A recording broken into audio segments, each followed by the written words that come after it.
Coucou tout le monde, j'espère que vous allez bien. Aujourd'hui je vous fais un tuto pour débutants, vous allez voir que ça va être très simple et super rapide à reproduire pour un maquillage de journée. Donc c'est parti. Je commence tout d'abord avec ma Primer Potion, donc ça c'est une base à paupières, c'est important quand on a des fards qui chutent et c'est le cas avec la Naked 3. Donc du coup après je vais venir mettre mes lumières donc dans le coin interne et sous l'arcade avec un fard très clair. Donc vous pouvez aussi utiliser un fard irisé pour cette étape là.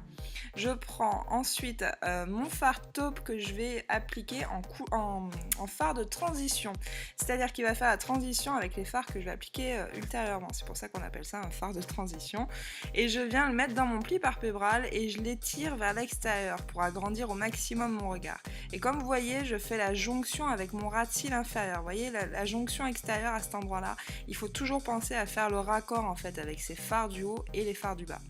J'enchaîne ensuite avec ce rose irisé qui est très joli, et d'ailleurs les filles, si vous êtes débutantes, les fards irisés c'est ce qui est le plus simple à estomper, c'est beaucoup plus facile qu'avec un fard mat. Et là je l'applique aux 3/4 de ma paupière mobile, donc j'évite le coin interne. Avec un pinceau crayon, je vais venir prendre un fard un petit peu plus foncé et intensifier l'extérieur de ma paupière mobile.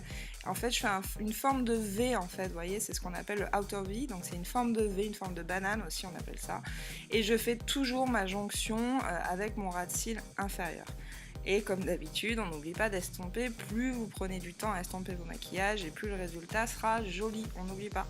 Donc je prends ensuite un fard irisé plus clair que je mets en lumière dans le coin interne de ma paupière mobile, et l'étape indispensable à mon avis, je le fais tout le temps ça, franchement essayez d'intensifier toujours vos maquillages avec un fard qui est plus foncé, donc là j'ai pris le Black Earth mais un fard noir ça irait très bien, et je l'applique vraiment en ras de cils, vous voyez, avec un pinceau biseauté, par petits tapotements, je lisse pas en fait, je fais des petits tapotements et je réintensifie petit à petit, vraiment par petites touches, juste l'extérieur en fait, mon ras de cils avec l'extérieur pour donner une impression de volume un petit peu à mes cils.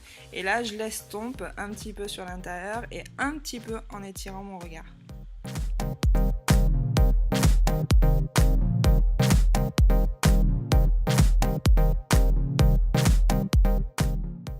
Je viens après mettre mon Drama Gel Liner de Maybelline, c'est un liner que j'adore, je vous le dis à chaque fois, il est vraiment très bien, il est mat, il est facile à appliquer, mais le mien là il est en train de sécher un peu, donc c'est un peu la galère parce que je l'avais laissé ouvert, mais il faut pas laisser ces pots là ouverts sinon ça sèche.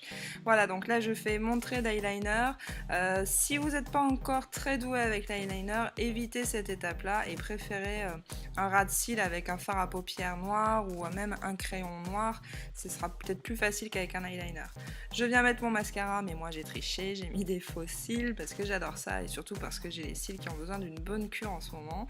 Donc vous mettez votre mascara par dessus et voyez que vous avez un résultat qui est sympa pour un maquillage de jour, c'est rapide et c'est super facile à reproduire. Donc j'espère que ce tuto vous a plu, n'hésitez pas à mettre un petit pouce en l'air si c'est le cas. Vous pouvez également vous abonner à ma chaîne, je vous fais des gros bisous et je vous dis à bientôt, ciao ciao.